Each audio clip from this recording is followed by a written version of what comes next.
Time to see what the wizards are up to.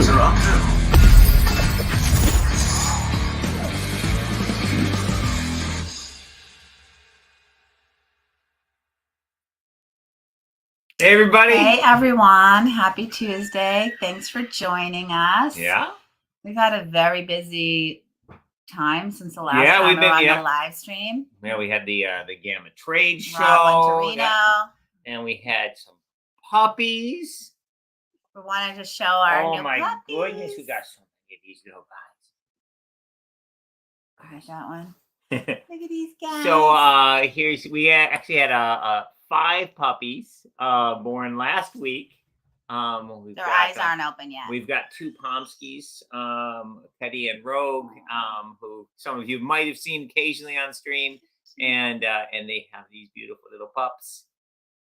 We've been super excited. Actually, Debbie and I were both supposed to go to the Gamma Trade Show together, but with the puppies being born, one of us had to stay home, and I got the short straw, so I went to the con. Oh wow, here comes too. Oh, we got all 5. It's a juggling competition. Oh my goodness. They're so cute though. Yeah. One of our Rogue looks like a mini husky. She has the husky sort of facial masking colors, and then the other dog, the boy, is looks like a very fluffy Pomeranian. He's a lot smaller than Rogue, so yeah, but we're super excited. Yeah, so these are our little cuties. And Mateo, our coworker, has already chosen one of these babies. This little guy to take home when he's old enough. Yeah, but that way he can come to work here and see his mom and dad all the time. So, because Mateo's here in the office a few days a week, so we're really, really excited about that. We haven't named them yet, so we have sort of like all of our kids have different nicknames for them. Moo, Otter. Who else? Oh yeah, I can't remember. Little girl for the little tiny one. Anyways, now we'll move on to our actual game stuff. Yes, yeah, we'll move on to our actual game stuff. I'll hand these guys off. Well, you can just come and take them, I guess. I'll hold on. Anyways, we want to show them because we're really excited about that. So let's see. I always start with the giveaways. So congratulations to Nick DaCosta for winning Hero Realms. We do these giveaways every week, and we post on our social media how you can enter. Okay. And we do ship worldwide the prizes. So no matter where you are, you can enter.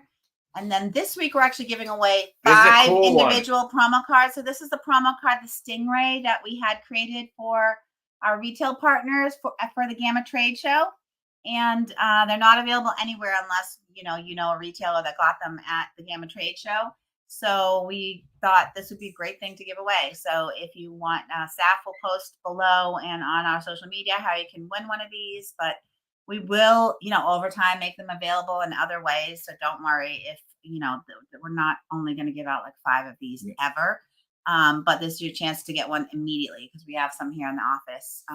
So yeah, and we're excited about that. Yeah, so the Gamma Trade Show is an awesome convention. The Gamma Trade Show is a great convention. It's an opportunity for industry people to get together. So basically, companies like Wise Wizard Games are there showing off our new games. There are tons of retailers there. So basically, game store owners come and game store managers come and they can see the new products and talk to the game companies. Also, like printers are there. So, for example, I met with a printer who's doing the Deluxe Nova collection and Robot Quest Arena. So it's an opportunity for people from the industry to get together. One of the things that we did there, so we were showing all the retailers our new games, and we also had those promo cards Deb was showing off earlier. We had those there available at the show, which we were giving to retailers, so they were able to pick up a dozen or so of those promo cards, bring them back to their store. So if your game store happened to go to Gamma, you might be able to get one of those promo cards through your local shop. And of course, we've got the giveaway this week, and then we'll probably have those at a future convention, etc. And of course, any cards that we put in promos will eventually make their way into promo packs like Star Realms Promo Pack 1 with new artwork. So they're exclusive for a while to these promotions, and then they'll be available to everyone. But those original ones have that cool, unique art. We also we do every year at Gamma, we do a fun thing where we do a Star Realms tournament for store owners. And this is a super casual event where basically every round we pair people up based on how many games they've won so far playing, and we give away prizes every round. It's an opportunity for retail game store owners and managers to learn how to play the game. So a lot of times, a lot of people show up, don't know how to play it, and we'll teach them how to play. And then we've got people who are long veterans of the game. And just like the awesome events that our community put on, everybody's super great, very friendly, people teaching each other how to play. And it's a lot of fun. We also had our copy of the Deluxe Nova collection there, and we're able to so the retailers could all check out the sweet foil cards, etc. And we had Derek, the newest member of the Wise Wizard Games team. This was his first convention as a wizard. So he had a great time, did amazing work, and was saying hi to everybody from the industry. Here he's with James Hudson and Vince from James Hudson from Druid City Games and Vince from Lucky Duck. But Derek was saying hi to everybody, and everybody knows Derek, so it was super fun. And we got a lot of great meetings and such in as well. So, in case anyone joined late, you should show the pup again. We got a lot of cute comments that we know our newest familiar. The puppies are just 1 week old, so their eyes aren't open yet. So we should add spectral wolves to the sorcerer. All right, so let's see. We have a guest this week. So Peter Scholtz is the lead, is the designer of Sorcerer. He also created the world of Sorcerer and just done such fantastic work on it throughout the years. Sorcerer is a card and dice game set in Victorian London. Everyone is playing evil sorcerers battling for control of the city, and you create a sorcerer at the beginning of each game by combining 3 different decks: your character deck, which is who you are; your lineage deck, which is what kind of evil magic you've inherited; and your domain deck, which is where you've been training and gathering followers. And you combine these 3 decks together, and it creates your unique sorcerer for that game.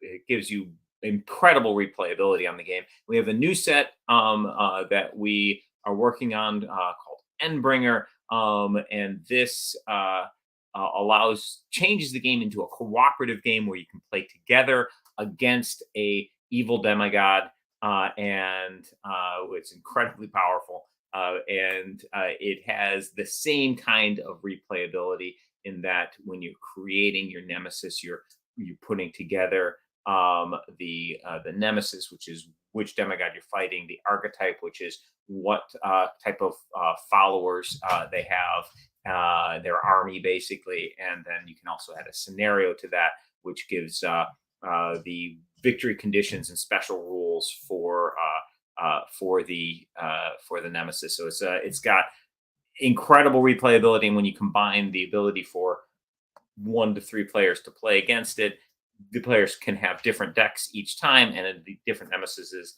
it gets amazing replayability. So want to welcome Peter Scholtz. Hey Peter, how you doing, man? Hello, I'm great. I'm great. Thank you for invitation.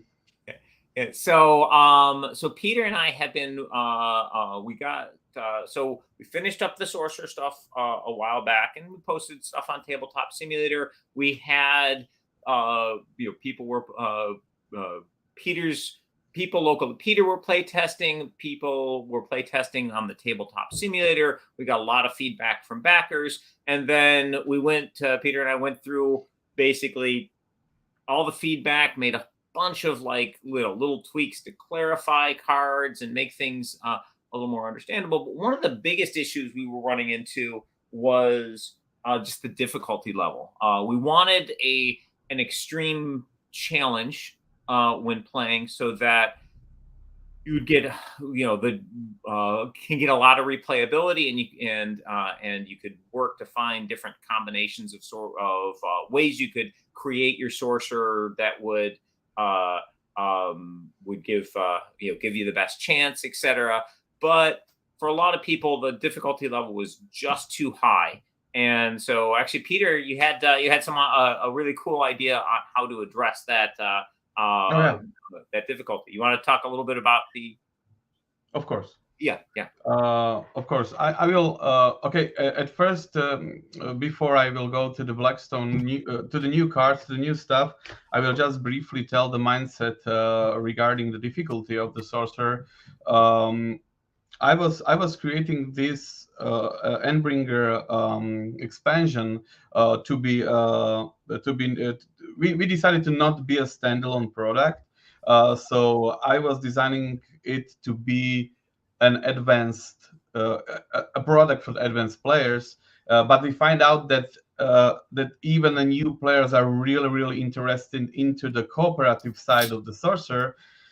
That means we have a talk with Rob what to do with the difficulty and so on. Then we start the public sessions, public testing for the Endbringer stuff. We receive a ton of feedbacks from you, and I want to thank you in the name of our company for all those beautiful feedbacks that you gave to us. And we find out that what we can do to be satisfied with an outcome, to leave the higher difficulty as it was and introduce a new difficulties. We came up with variables. Let's say some modules or variants of the setup preparation for the game, so you can manage your own difficulty as you seems fit. What does it mean? In game, you have those. You are not attacking the battlefields of your opponent. Instead, you are attacking the monoliths. Monoliths are the source of the power for the Endbringers. You will find those things in the lore section, even of our page, or within the rulebook. So you are attacking those monoliths, and when you destroy the monolith, something will happen in the standard difficulty, which means the harder one. Something bad will happen to you. Something really bad. With the new stuff, the Blackstone shards, you will get quite opposite. That means it will be beneficial for you.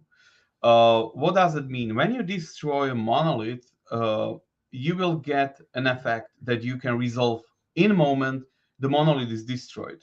So when you are playing a single player, it's okay because there are no other players to target.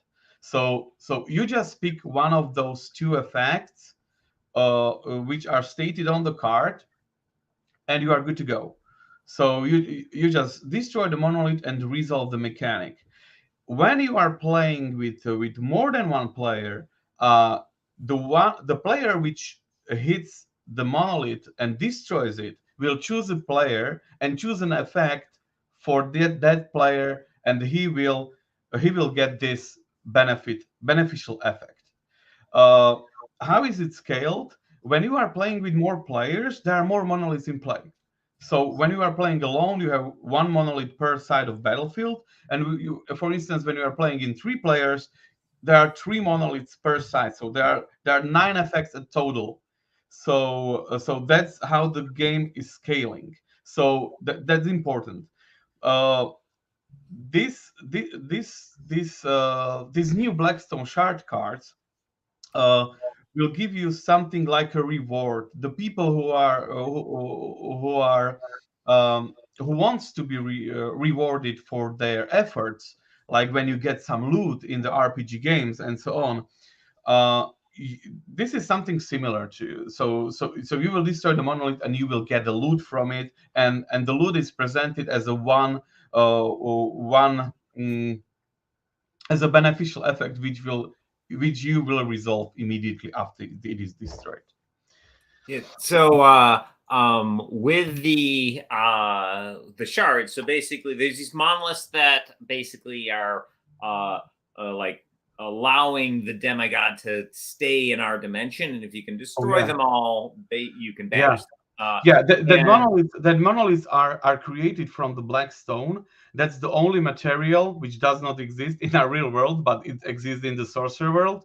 The black stone is the only material which can contain a huge energy that can release the old gods, the Endbringers, or all descendants from gods from their prisons. So when you will destroy those monoliths, you will release those energy, and you will just exile them back to the prisons. You cannot kill those monsters. They do not have health. You are not able, even within army, to kill those gods. You definitely are not. So what can you do? Destroy those monoliths, and they will go back to their exiles.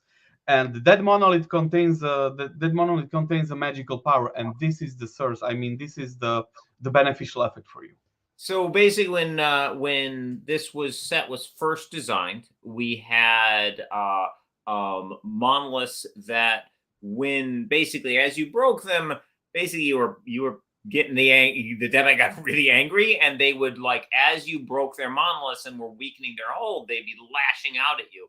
And it's very cool because basically from your Nemesis deck, from the army deck, and from the scenario deck, you get these specific monolith cards, which have effects related to who you're fighting. So basically, as you're breaking monoliths, they're lashing out at you in ways that relate to their deck, and it's very cool and very challenging, right? You're basically just as you're making progress, you get smashed back, but it does increase the difficulty a lot. We have a few neutral monoliths, which basically don't do anything when they get blown up, and you can mix those in if you to lower the difficulty a little bit, or when you're not playing with a scenario that does it.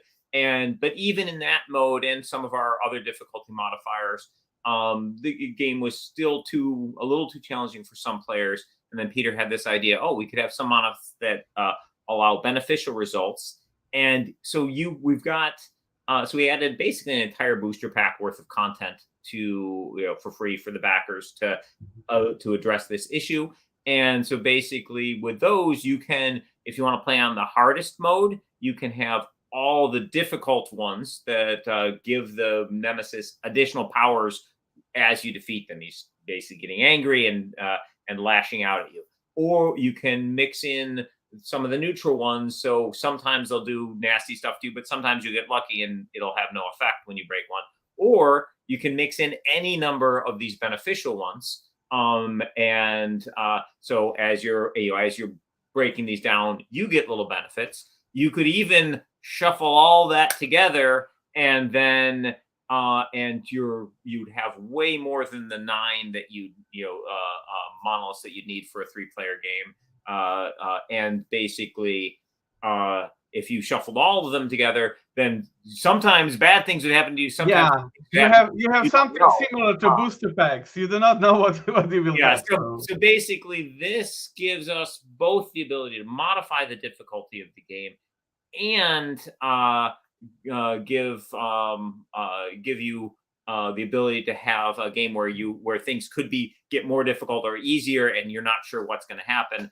So it adds a lot of really cool content. So win rate. So generally speaking, for the solo play stuff, I personally like it to be pretty challenging. So I want there to be a difficulty level where any player, even the most advanced player, so if you're playing on the hardest mode, basically the most advanced player should be probably going to lose. If you play with the hardest difficulty level, I don't care how good you are, it's going to be an uphill fight. But we definitely want there to be a level where an easier level where a casual group just coming in and playing this type of, for the first time, have at least a 50-50 chance of winning. So basically so we've got we've got many difficulty modes in the rulebook, which you can adjust difficulty with, and then adding these monoliths. This should give us that sort of spread of game difficulty where it goes all the way from, the casual players, have a really good shot at winning, all the way up to the most advanced group of players working together and choosing their sorcerers carefully, still have an uphill battle and have to make great decisions and get a little bit lucky in order to win. So basically, we find that really adds to the replayability, because when you have this incredible challenge and you play and maybe it takes you a few times and then you finally win a game, then it's like awesome and high fives all around when you're able to pull off that battle. So basically, with those difficulty levels in the rulebook and these additional monoliths, that's going to really give you the ability to customize your game to that challenge level that's perfect for your group. Let's see, has there been a specific sorcerer domain or legacy that has been particularly challenging to balance in either direction for Endbringer? Peter, you can speak to that. Yeah, of course. Rob, you know the answer also. It's Tenach. Tenach was. I don't know how to pronounce it, Rob. I'm pronouncing it right. Tenach. Yeah, you got it. So Tenach was really difficult. We need to find out how it will be. Well, it's not particularly a balance question. It was difficult to bring Tenach into the Endbringer. That was really difficult. Rob was helping me a lot with this, but to balancing out, I mean, in Endbringer, I was not trying to balancing out something. I just need to win. Yeah. I was just testing, and if I win with every combination, it was good. And it was hardcore because there was some combination that has like 2 wins and 8 loses, and then it was some that were six wins and 6 loses. In Sorcerer, you need to find out that Sorcerer is about how many time you play the game or how you master the game. Some of the combinations are easier to play for the beginners, and some will reward you for how long you playing with them. For instance, the people are telling me that the Necromancer is not as good, but I can tell you that me and Rob, I can speak also for Rob. We really love Necromancer, and you have no chance when you are playing with us. Yeah, and one of the great things about the solo/cooperative mode is we know that some of the sorcerers combinations will have a better matchup versus some of the nemesis than others. So our goal was not to make it so that every single combination that you could possibly have would give you the exact same win percentage versus every single combination of the nemesis. No, in fact, the opposite, and we like that. So basically, some of the sorcerer builds will have a harder time versus a certain nemesis build, and some of them will have an easier time. And one of the things that you can do when you're playing around is strategize on your sorcerer build. Like, okay, we're going to fight this nemesis. What do we think will give us the best possible chance, of combination of character lineage and domains to be able to win this matchup? So you can approach it from that angle where you're like, oh, let's strategize about our what we're going to play.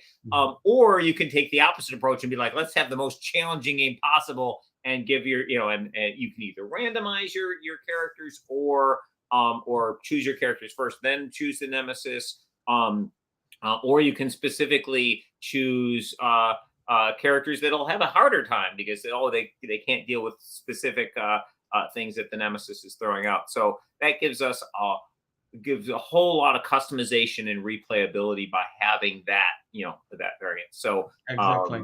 yeah. So basically, I really love the state right now of the game. I mean, with the Endbringer and with all the content that we've made, because it's a toolbox. I mean, yes. I can mix and match whatever I want. I can see the target audience, or not the target audience, but many of our fans of the Sorcerer are the former pro players of the games like the World of Warcraft, or and that's the facts, and also the Magic, the Gathering, and so on.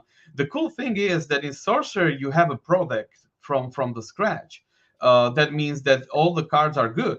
You do not have something like vanilla cards and so on. All those cards are really, really tier 1 cards within the deck. So you are playing a good deck from the scratch. Those who are playing the CCGs know what I'm talking about. So that's the cool thing. And you have so many options. You can just mix and match. And when you will see something easier to, when you will see your combination to be easy, for you to beat the Endbringer, you just mix those harder monoliths into the pile and make the game significantly harder for you. Yeah. So you can mix and match. You will have those. This is a great toolbox for you to enjoy and to explore. The exploration is the main mindset of the Sorcerer. You have a lot of new stuff you can just explore. Edward has a question here about if you have a Nemesis and a Sorcerer combo with lots of tokens, many mechanics. So this is another sort of cool feature about Sorcerer in general, and especially when you're combining it with Endbringer. The difficulty of play, like how complicated a game is this, that changes depending on what things you do. So if you want an easier play experience when you're playing like Sorcerer, for example, like the Vampire faction's pretty, the lineage is a pretty easy one mechanically to handle. But some of the others, might get more complicated with the things that are, things that are going on. Same thing with the characters and the domains and the Nemesis and and their archetypes, etc. And in the rule book for Endbringer, we talk about the complexity level of complexity and difficulty level of the various things that you can be playing. So you can end up with a game, if you're playing the most complicated stuff on both sides of the matchup, you can end up with a game that's fairly high in complexity level. Or if you're playing the simplest stuff on both sides of the matchup, it can be a pretty easy, basically it goes from like mid-low complexity to mid-high complexity, depending on which things that you're using. So that can give you an opportunity to play the simpler stuff in your earlier games. And you can all, so you can play simpler stuff and play on lower difficulties as you're sort of working your way up. But you can just come back to that well so many times and get great play experiences as and you can ratchet up the complexity as you and the rest of your play group understand the game better. Yeah. If I can just add, when you are playing Endbringer with the core stuff, with the core box has a complexity level lowest of all. When you are getting the special products like the boosters, there are more complex sets. But core set of the Sorcerer, it's not as complex as it seems on other. The same goes to the Endbringer. So when you are starting with the complexity 1 Endbringer, you have like a vanilla minions on the opposing side. So there are not many effects to track at the beginning of the game. This is how we differentiate the complexity level. So yeah. So Larry's asking, saying he really enjoyed Sorcerer. Thank you. That's awesome. Where are we in the development of this product, and are we ready to produce and ship? So basically, Endbringer stuff, design, development, play testing, basically that's all done. So basically we had a finished product a while back, which we showed the backers through Tabletop Simulator, etc. And based on your feedback, we wanted to add that sort of easier level. Wasn't necessary for for the game to be functional, but we really wanted to be able to have any player at any skill level on ramp into the sorcerer experience, and then as they build up their experience by playing, they can add to those difficulty levels. So something that we've been doing all along with sorcerer and especially with Endbringer is we're just adding extra cool stuff for free as we go. Yeah. We're Peter and I are both perfectionists to a fault with the games, where basically we really want it to be just so, and that's wreaked a little havoc on our timeline. So of course, along with all the COVID related issues, but so we apologize for the lateness of the product, but we are making it as awesome as we can. And so where we're at in the process, so we've got these additional new cards that we've added. Also, Peter's been working with Adam to our graphic design and editing to to make those corrections that Peter and I went over, etc. So basically, at this stage, we are doing editing and layout issues to make the cards as easy to understand, etc., as possible. So we have, and obviously we added this new group of cards that we've just created for the easier mode, and we have to get those print ready, etc. So basically, design is done, development is done, and now it's a question of finalizing those files and getting them to the printer. A whole bunch of the stuff is basically printer ready at this point. A lot of the character lineage and domain packs, etc. So a ton of the stuff is ready, but this is a really big project. I don't even know, Peter, do you know the card count off the top of your head between all the character packs, all I just took a note while you were saying you added cards that we need to get the card count. No chance. There will be definitely more than 500 different effects, or I don't know. Yeah, but the card count is massive. The artwork is gorgeous, and just tons and tons of original artwork.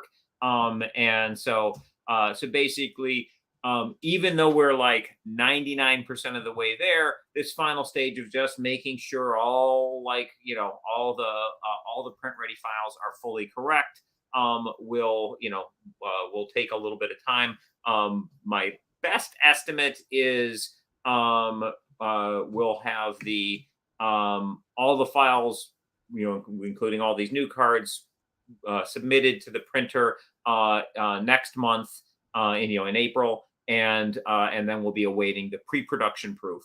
That's where we get a physical copy from the printer of everything, and basically approve that and say, yes, this is this looks great, or oh wait, this you messed up the production on this element or that element, and so we will quality control that. The original Sorcerer, and for anybody who's got it knows, it is gorgeous, really, really beautiful product. And we're going to be, of course, shooting for that same super high quality level with all the Endbringer content. And then once we get that pre-production proof approved, then the printer has a printing period. Usually that's in about the 3-month time frame for the printing and drying and packing and all the elements of that. Obviously, China is currently going through, struggling to contain COVID. They have their COVID zero policy, and that means occasionally areas are being shut down and no one can go to work, and factories have to shut down, etc. So we may or may not get hit by some delays on that. Obviously, fingers crossed for a smooth production period. And then then we ship to our various fulfillment centers around the world. So we are my current best guess is that we will be delivering finished product to backers' hands this fall. Obviously various issues in the world with shipping and ports closing and factory shutting down notwithstanding. But that's where we're at in the process. So we'll update the tabletop simulator files to include these new cards as well. So you'll be able to, for those who like tabletop simulator and want to play, we're going to leave that tabletop simulator stuff that we created for backers and others to be able to experience the game and give us feedback, especially during COVID where we couldn't get together with large groups for testing. We're going to leave that up for you guys so you can keep playing it in that form if you like. And of course, the physical product where we're going to work to get it to you as fast as we can, but we're not going to sacrifice quality at all. We're going to be going through all the steps to ensure that the Endbringer content is just as beautiful as the original Sorcerer content. That's my super long-winded answer. So Peter, we'll go through these very quickly. You can talk about the mechanics you can take as much time as you like, but we'll talk about you can talk about the mechanics of the individual black stone shards. Oh yeah, sure. At first, before I will go into the effects, the mindset of those effects were that at least you need to have the benefit. So I did not design them to be super situational. So let's see. You may choose one, of course. So when you will destroy, let's pretend we are playing in a 2-player game. And I will deal the final damage and destroy the monolith and flip up the card, and it will say that you may choose one. So before I will go into this effect, I will choose a player which will have this beneficial effect. So I will choose, for instance, Rap. You may choose one. Restore up to 5 allied defense. So it means our lives. Or exhaust the battlefield, or distribute 2 damage among enemy minions. So let's see this effect is absolutely perfect to demonstrate those. So let's see the situation when we have the last battlefield and we was really afraid that we will get hit hard on it. So when I will draw this card, I will choose to exhaust the last battlefield, so there will be no battle there. So it will possibly save our lives. In situation when this monolith was on the last battlefield, I will choose to heal up a 5 damage from our defense, which is super cool because we will negate one great attack against us. And at least distribute 2 damage among enemy minions can be really crucial when you have a minions with 1 life, one essence left. Like for instance, the Deadbringers skeletons are mostly one wounds each, so you can it is pretty a lifesaver right now. So yeah, that's only one of them. There are 9 different effects of those shards. So Debbie, do you have anyone? Okay, so you may choose one. Play a minion from your hand with its cost lowered by 1. What kind of effects this is? So let's see, you have some energy left. You will play a minion during the battle phase. Yeah, that could be another way to shore up, like, oh my gosh, is this battle we're really worried about? Like being able to add a minion at that stage of the game could be huge for that. Yeah, exactly. And but it is a really situational thing. So therefore there is a secondary effect. Because as you can see, one of those effects are pretty hard situational. So when you are on the 0 energy, you will not buy anything. You will buy a minion with an energy cost of 1. Okay, so because you can buy a minion with a 0 cost. So therefore, there are the second effect you can choose, and it's gain 2 energy and draw a card. What effect is this? It's amazing. Okay, so the third one, exhaust an enemy minion or gain 2 energy. The same thing. You can just exhaust a very nasty big minion, or you can gain 2 energy, which you can spend in the upcoming turn. You may choose one, play a sorcery card the same as you have with the minion, but mostly sorcery cards are cost 1 energy. So this is really playable. It's not as situational as with minion. So you can have you basically get 1 energy and an action pool to play a sorcery card from your hand during the battle. Or if you have no energy, if you Oh, Peter froze up there. Uh-oh, what happened? That's all right. So I think we may have lost our connection to Europe there briefly. Sorry. Oh, there we go. He's back. I'm back. Sorry for it. So yeah, that was already shown. Yeah. All the same. That one, okay. And that's another one. Play an attachment. That's the third of those 3. So you can play an attachment from your hand, or you will gain 2 energy, which is super cool. Restore up to 5 ally defense, or search your grimoire, shuffle afterwards for any card and put it into your hand. So you can basically find anything you need. It's a really cool effect. You may reinforce a friendly avatar, which players like players playing with nearly anyone. I mean, many times it happens that I had an avatar on a battlefield and I want to use the tactics on the other battlefield. You can do it with it. But in this, it's not the main effect. It's just a splash effect for what's coming next. So you are reinforce a friendly avatar, then choose one, gain 3 omens, or refill your fate counter. So all those so friendly, you will move an avatar and you will refill your fate counter. How cool is that? And if your fate counter is not depleted, you will just gain 3 omens. So either way, you will find your reward.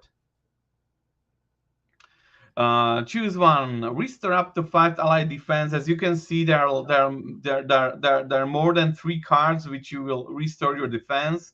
Or heal up to 5 damage total from any number of friendly minions in play. Those effects are as not crosswords, so you can choose any of your friendly minions. So that means you can also heal minions that your partner has in the game.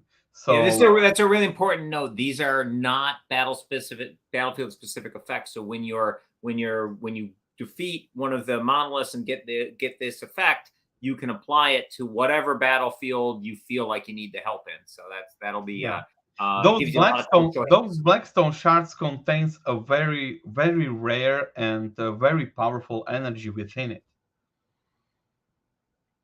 Choose one, restore up to 5 allied defense as the fourth time that it was used. It was really important for me to provide you a healing mechanic, or already up a friendly minion. This can be really cool. Already up a friendly non-legend minion. I can see now that it will be at the end. Already a domain skill card. So yeah. So one of the cool. So obviously these effects are very cool. You have multiple things to choose from, so they're always going to be useful. And there may be some things that you're really hoping for to get, but you might not get the exact mechanic you need with each monolith that's revealed. And also, if you're doing that thing where you mix the Nemesis beneficial monoliths with the player beneficial monoliths and shuffle them all up, and then deal out the monoliths that you for the game, and so you don't know with each monolith is it going to be good. It can be really fun. That can create some really awesome game tension and some just really exciting moments where you've defeated a monolith and you like flip it over, and is it going to save your life or doom your fate? You don't know. So yeah, it's really I'm really excited about the amount that we've added to the game with these 9 additional cards, it's going to give a lot of great new play experiences for the Endbringer set. So, Rob, how many cards did we add it since the Kickstarter? 80? Oh, so many. Like basically 80 to 100 cards. And a lot of it was with these monolith cards, where we basically added more and more to what was going on with the monoliths, where we got the specific monoliths for each individual deck to really flavor up those monoliths a lot with individual cards for each nemesis, each archetype, and each scenario, and then adding like the neutral monoliths, and then adding these beneficial, the Blackstone monoliths. Rob, we also added the action cards. Action cards. It just tons and tons of content. We took what was a very good game and just added a ton of stuff to it, and of course, all that's free to the backers.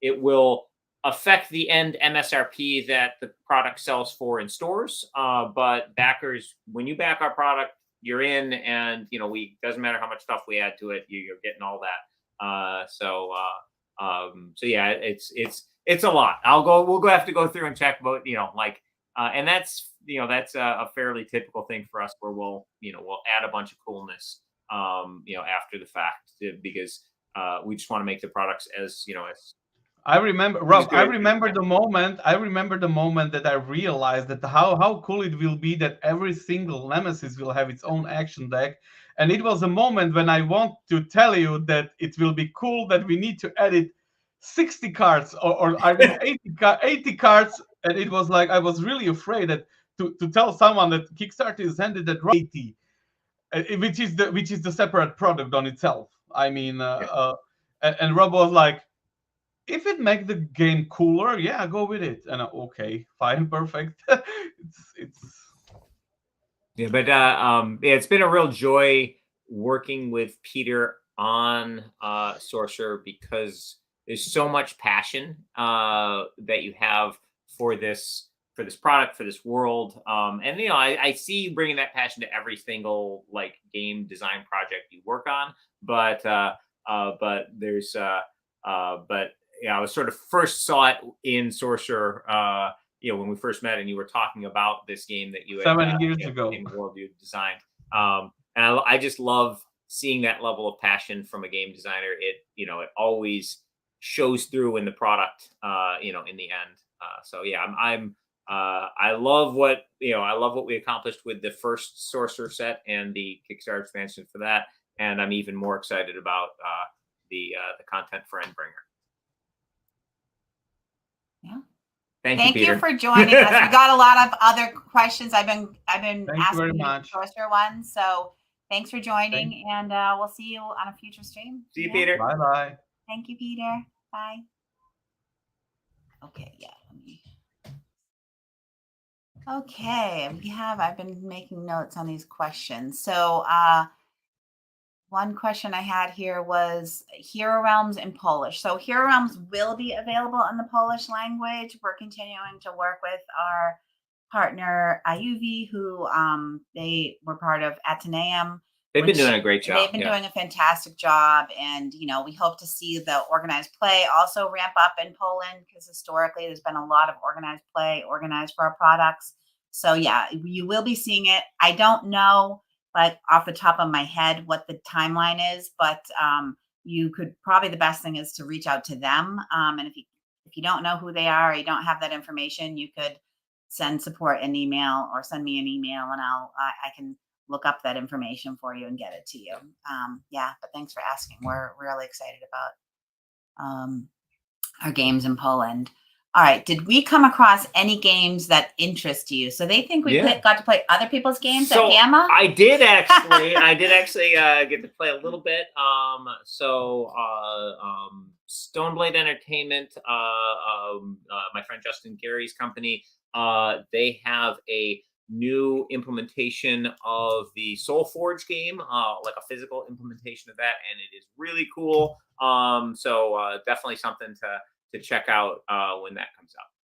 I also played at Granite Game Summit. You played Dune Imperium. Oh yeah, that was fun. Yeah, that's an existing game, but yeah, that was I enjoyed playing that. I played Lost Ruins of Arnak. I liked that. That was fun.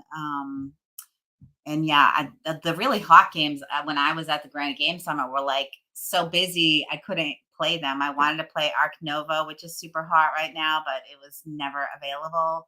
And I did play Furnace, and I liked Furnace. Oh yeah, it was a pretty straightforward and cool theme engine building game. So yeah, I tried that out. So let's see. So other questions. So Joel says an owner tournament sounds like fun, and Joel actually pretty much runs everything on the digital side for tournaments and such. So yeah, let's make that happen. I think that would be fun too. Oh, speaking of the owners playing in tournaments, Darwin last week played in the in our weekly championship in Star Realms, and apparently had a narrow miss for making the top 8.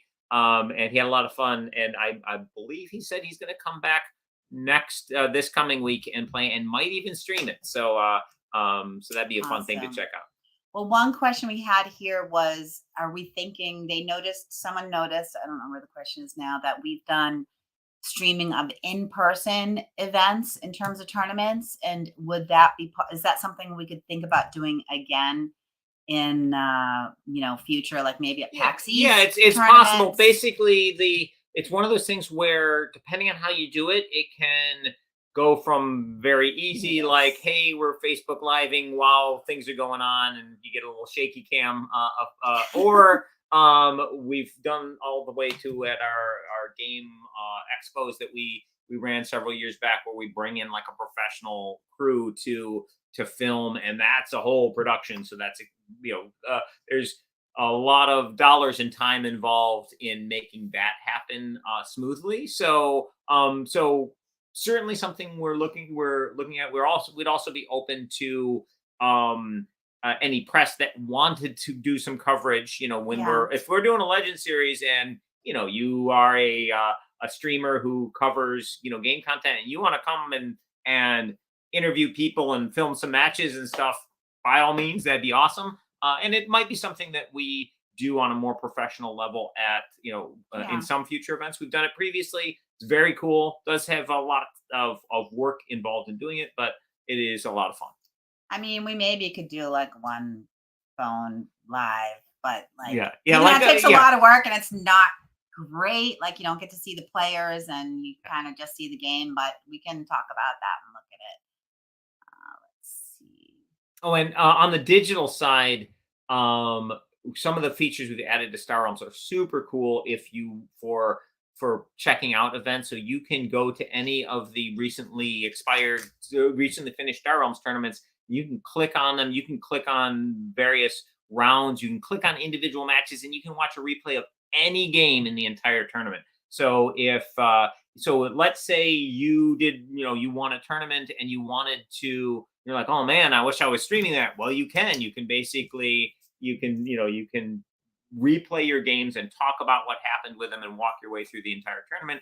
If you've got a favorite player, and you want to see how they play their games, you can look at tournaments that they've played in and watch how they played individual games. So it's a really cool feature in the Star Realms app. Am I the face of Hero Realms, Rayla Endweaver? No, but I am. There is a card that is based on me, that is called the Illusionist. Oh, that's such a cool card. So yeah, so you can take a look at that one. That one is, but I didn't have pink hair back then, so you might not recognize me. But yeah, Rayla is not based on me, but thanks for the compliment. I think Rayla looks really cool. In-app tournaments for Hero Realms. Rob, that's a question. So yes, the in-app questions for tournaments for Hero Realms is a feature that we want to have. So we've got we've got a list of features that are coming for Hero Realms. Tournaments is one of them. They're not going to be in the next couple months, but it is something that we will long-term have. So basically, the game will release to go into like Steam early access, and then the full Steam and Apple and and the Google Play, etc. Tournaments will probably not be in place when we first do our full launch of the game, but they are a feature we will be adding. And you want to build up your customer base a little before you throw the tournaments in. But yes, you can see what we are doing with tournaments through the Star Realms and through the Epic app. And yes, you can absolutely look forward to that in Hero Realms. And we can do some really cool stuff with Hero Realms tournaments. For example, one of the things I want to do is a leveling tournament where you enter the tournament with a low-level character. Maybe I'll start you at level 1 or level 3, and then every round of the tournament, win or lose, your character will level up. So you'll be making those choices of skill and ability upgrades and treasures and stuff as you play, and your characters will get higher and higher level as you progress through the tournament. So that's just one of the very cool things we can do with the Hero Realms app and tournaments. Yeah, so I had this question about getting Hero Realms. So some people are streaming Hero Realms. That's a great idea, yeah. Yeah, I don't have the answer off the top of my head, but let me check on that and I'll bring it next week to the stream. I know that's been brought up before, and I did look into it and had someone working on it, so let me check on that. I don't know the answer right now. And then we had a question from Screaming Celt, or I might Screaming Celt. I'm sorry. I know you told me which way to put. You asked about whether we could get the 2000. I wrote it down in my notebook here. The 2016 Aging Battleship and the 2019 Interceptor promo cards on the Board Game Geek store. So I will take that as an action because I would like to send them some more cards. So let me look into that and we'll let you know. And let's see. I think we have another questions. I think. Oh, there was a question where someone said, I mean, I don't know how much time you guys have, but they were like, can you give us an update on all current projects? Haha. Okay, I'll go through the super quick one. First on upcoming projects, we have we made a decision based on delays that came from the pandemic, in combination with the delays that we have because of like the stuff we discussed on the stream, where we just add cards and like, hey, we just want to make this, this that much better. So that combination has pulled our delivery on some of our products to way too long. So what we've decided to do moving forward, we're gonna bring things to Kickstarter much later in the process. So instead of the end of design, beginning of development stage, which we've been bringing stuff previously, we're okay, we got the base game designed and we're in the process of developing it, and things may still change a bunch. We're going to change that to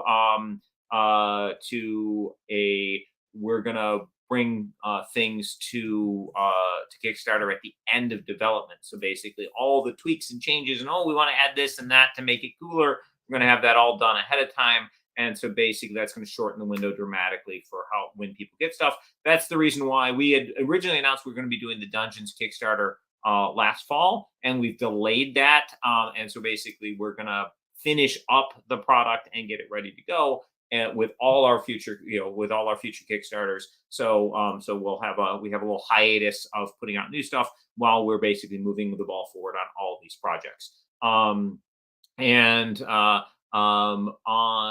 the existing ones, basically everything's moving to the finish line.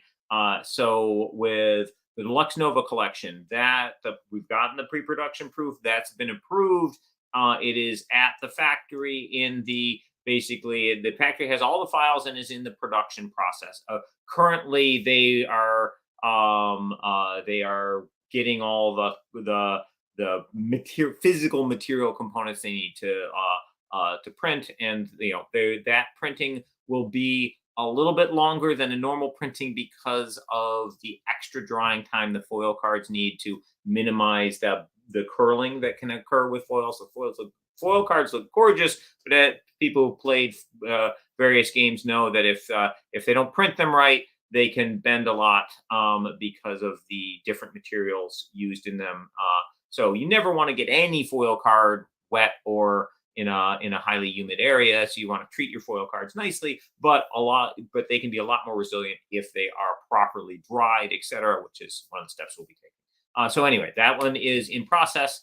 My expectation is that we'll be delivering in the summer time frame on that one.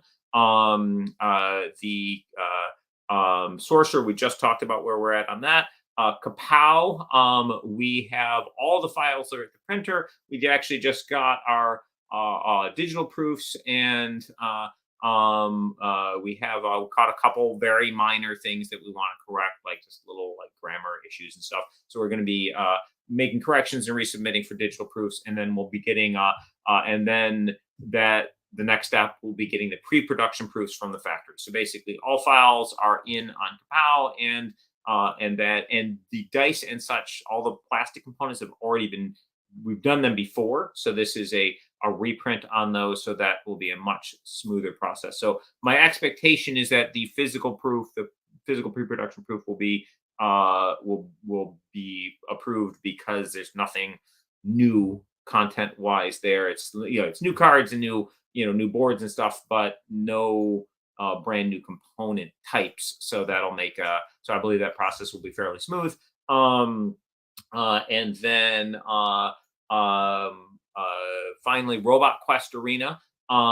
We have the miniatures. We've been working with the factory back and forth on the minis. This is sort of the longest part of the production process. We've been working with them for months, and we are awaiting pre-production proofs. I actually met with the printer at the Gamma Trade Show, and we were talking about some details on the plastic bases and how they're attached. A bunch of like random details that you don't need to know, but the point being that we are the factory is in the process of getting those ready to print pre-production proofs for us, so that they can show exactly what their final version will look like. And a big step of how long it'll take on delivery will be, do they nail it, or do I need to have them go back and make corrections to those? Because obviously the minis need to look awesome for those. We have our hand painted ones that we've been showing off at various times throughout the campaign process, and we want to make sure that the mass produced ones look just as awesome as our hand painted ones that we've had during the process. And pretty much we've made we're working. We do weekly meetings with the team for Robot Quest Arena, and we've had some little edits on just some minor tweaks on cards. Like, for example, we're taking some iconography. We're taking icons off the starting deck cards, so that'll be easier for you to reset your decks. Little tiny tweaks like that. But all the cards are designed, etc. We're getting those ready to submit to the printer, so that when we get the pre-production proof for the minis, we can get the pre-production proof for the paper portions, and then go to print on everything simultaneously. So we are so we're at the very late stages on all these projects, either getting stuff ready to submit to the printer, or stuff's already been submitted to the printer. And in some cases, pre-production proofs have already been approved, or we're expecting them shortly. So yeah, we're gonna have a very exciting year with a lot of really awesome products being delivered, and then and some really great new stuff coming to Kickstarter. And of course, those were, because of our new process, we'll have faster delivery time. So anyway, that's the summary of the everything. Okay, and I had a question here on who's streaming tomorrow night. So according to my calendar, you're streaming, unless you've swapped with Darwin. I know. So yeah, come battle. Oh no, sorry, Darwin's streaming. I'm sorry. Oh, come battle Darwin. I don't know why I said you. Darwin's streaming, so I believe it's Darwin tomorrow. So come beat Darwin. Awesome. So I think I answered all the questions. If I didn't, I'm sorry, but I'm pretty sure we answered them all. We'll see you next week. Thanks everybody for joining. Thank you so much. I know it's been a long one today, so thanks for staying on with us.